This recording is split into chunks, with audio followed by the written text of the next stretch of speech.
आज की कहानी, जीवन की सच्चाई। अमित, अरे बाबूजी उठे नहीं क्या अभी तक? टाइम पर दवा नहीं लेने से उनकी तबीयत बिगड़ जाती है। अमित, जरा देखोगे क्या उनके कमरे में जाकर? मैं रोटियां बना रही हूँ, सब्जी भी गैस पर रखी है, तुम्हारा टिफिन भी लगाना है अभी। जागते ही चाय चाहिए उनको, वो भी सुबह ठीक 7 बजे। अब तो पौने 8 बज रहे हैं, आज चाय चाय करते किचन तक आए भी नहीं। अदिति की बातें सुनते अमित को भी आश्चर्य हुआ। बाबूजी आज अभी तक उठे क्यों नहीं? वो तुरंत उनके कमरे में गया।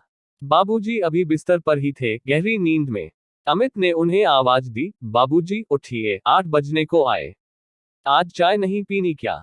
कोई जवाब न पाकर अमित ने उन्हें हिलाया और जगाने की कोशिश की, लेकिन उनके एकदम ठंडे पड़े शरीर के स्पर्श से वह चौंक गया और चीखा, अदिति, अदिति, इधर आओ जरा। देखो, बाबूजी उठ नहीं रहे हैं।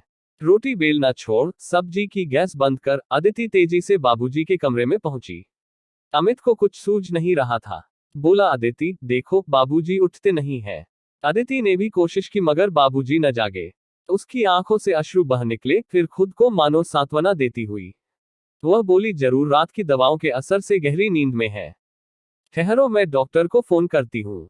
अदिति ने बाबूजी के रेगुलर डॉक्टर को कॉल किया। हेलो डॉक्टर साहब, मैं गीता बोल रही हूँ। डॉक्टर, हाँ गीता, बोलो। बाबूजी तो ठीक है ना? परसों ही तो उन्हें चेक किया था, बीपी बढ़ा हुआ था, इसलिए मैंने दवाई भी चेंज कर दी है। अदिति, डॉक्टर साहब, बाबूजी उठ नहीं रहे, प्लीज आप जल्दी घर आएंगे क्या? डॉक्टर, हाँ, मैं तुरंत आता हूँ। 10 मिनट में डॉक्टर साहब आ गए। बाबूजी को चेक किया, फिर अमित की पीठ पर सांत्वना की थपकी देते हुए बोले, सुबह सुबह ही डेथ हुई है इनकी, बीपी ही इन पर भारी गुजरा। मैं डेथ सर्टिफिकेट बना देता हूँ। डॉक्टर की बात सुन अदिति हिचकियां ले लेकर रोने लगी। डॉक्टर ने उसे कहा, गीता, जन्म मरण हमारे हाथ में थोड़ी होता है, और फिर उम्र भी तो हो गई थी इनकी, होनी को कौन टाल सकता है? फिर अमित की ओर देखते हुए बोले, मैं तो कहता हूँ अच्छा ही हुआ जो तकलीफ से निजात पा गए। अल्जाइमर रोग बहुत तकलीफदेह होता है, खुद पेशेंट के लिए भी और उसके नाते रिश्तेदारों के लिए भी। डेथ सर्टिफिकेट पर उनका नाम क्या लिखूं? उन्हें चेक करने आता था तो तुम लोगों की देखा देखी मैं भी उन्हें बाबूजी ही कहता था। गीता के बाबूजी के रूप में ही जानता हूं मैं इन्हें। डॉक्टर ने आगे कहा। थोड़ी देर के लिए अमित और अदिति सिकपकाए से एक दूसरे का मुंह देखने लगे। फिर गीता ने चुप्पी तोड़ी और डॉक्टर से बोली, डॉक्टर साहब, मेरा नाम गीता नहीं, अदिति है। पिछले 10 सालों से मैं बाबूजी के लिए गीता बनी हुई थी। डॉक्टर, क्या मतलब? अदिति, कोई 10 साल पुरानी बात है डॉक्टर साहब, मैं साग भाजी लेने सब्जी मार्केट गई थी। खरीदारी के बाद जब मार्केट से बाहर आई और किसी खाली रिक्शे की तलाश में इधर उधर देख रही थी, तभी गीता गीता पुकारते एक बुजुर्गवार मेरे करीब पहुंचे और मेरी बांह पकड़ मुझसे बोले, गीता, अरे मुझे अपना घर ही नहीं मिल रहा। कब से मैं यहाँ खड़ा हूँ, लेकिन किधर जाऊं कुछ समझ ही नहीं आ रहा। अच्छा हुआ तू आ गई, चल अब घर चले। बुजुर्गवार किसी अच्छे घर के लग रहे थे, दिखने में भी और कपड़ों से भी। मेरा हाथ थामे बोलने लगे, गीता चल जल्दी, मुझे कब से भूख लगी है। मुझे समझ नहीं आ रहा था कि मैं क्या करूं। बुजुर्गवार की स्नेहमयी मीठी वाणी सुन सोचा कि उनको घर ले जाती हूँ, कुछ खिलाकर शांति से उनका एड्रेस पूछती हूँ और फिर उन्हें उनके घर छोड़ आती हूँ। अतः रिक्शे पर हम दोनों घर आए। घर पहुंचते ही बुजुर्गवार बोलने लगे, गीता जल्दी खाना दे, बहुत भूख लगी है। मैंने जल्दी से थाली में उन्हें उपलब्ध भोजन परोसा तो कई दिनों के उपवास से जैसे वे तेजी से खाने लगे। भरपेट भोजन के बाद मैंने उनसे पूछा, बाबूजी आप कहाँ रहते हो?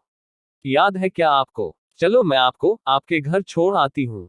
बुजुर्गवार बोले, अरे गीता, यही तो है अपना घर। मुझे कुछ सूझ नहीं रहा था। फिर वे बाहर सोफे पर ही सो गए। शाम को अमित के घर आने पर मैंने सारा किस्सा सुनाया। फिर अमित के कहने पर हमने न्यूज़पेपर में गुमशुदा वाले पृष्ठ पर और टीवी के गुमशुदा वाले कार्यक्रम के माध्यम से बुजुर्गवार का एड्रेस और नाते रिश्तेदारों का पता करना प्रारंभ किया। अमित ने पुलिस थाने में भी बुजुर्गवार की जानकारी दी। पुलिस ने कहा, कुछ पता चलने पर खबर करेंगे, तब तक बुजुर्गवार को अपने घर पर रखो, या तुम्हें दिक्कत हो तो उन्हें सरकारी वृद्धाश्रम अथवा अस्पताल में दाखिल करवा दो। गीता गीता पुकारते हुए मेरे आगे पीछे घुमा करते। गीता, आज भिंडी की सब्जी बना, आज बेसन के भजिए वाली कढ़ी बना, आज हलवे की इच्छा है, ऐसी फरमाइशें किया करते। उनकी बातें, उनका अपनापन देख सुन मेरा मन भर भर आता। बड़े हक से वे मुझे हर बात कहते, जो मुझे भी बहुत भाता। हफ्ता गुजर गया, लेकिन उनका कुछ पता नहीं चला। उनसे कोई हेल्प नहीं मिलती, लेकिन घर में रह रहे एक बुजुर्ग का अस्तित्व हमें खूब अच्छा लगने लगा। उनके लिए कुछ करना हमें खूब भाता। मैंने और अमित ने निर्णय लिया कि हम उन्हें कहीं नहीं भेजेंगे, अपने घर पर अपने साथ ही रखेंगे। फिर हमने पुलिस थाने में भी अपने इस निर्णय की सूचना दे दी। बस तभी से बुजुर्गवार हमारे बाबूजी बन गए। 10 बरस हो गए, मेरा दूसरा नामकरण गीता हुए। आज बाबूजी के साथ गीता का भी अस्तित्व समाप्त हो गया। बोलते हुए अदिति की आंखों से पुनः झरझर आंसू बहने लगे। अदिति से सारा किस्सा सुन डॉक्टर निशब्द हो गए।